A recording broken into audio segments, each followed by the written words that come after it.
Missa, for Nicole.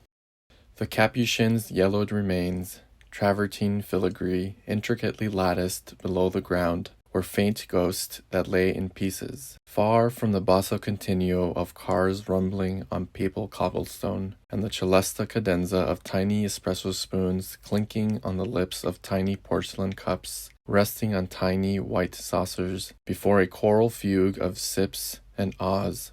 Rome was a rose blooming in eternal beauty, and we were her fortunate children, still breathing and bearing the sumptuous weight of flesh. The frigid air in the depths was thick with silence, a museum inside a crypt beneath a church. The sweet jaggedness of incense seeped through the urban rock. Its scent dared us to relinquish any remnants of romance hidden in the shield's hard walls and narrow hallways. We looked at each other, wagering more than the afterlife, yet dared not talk or interlace fingers, lest we be shunned by the priests who took our money, and, upon entering hallowed ground, implored you to shroud your freckled shoulders and cleavage. The brown robes and hoods that once clad his brethren's fervor, the marrow inside the martyrdom, hung desiccated and dusty, untouched even by men holier than I'd ever wish for either of us to be.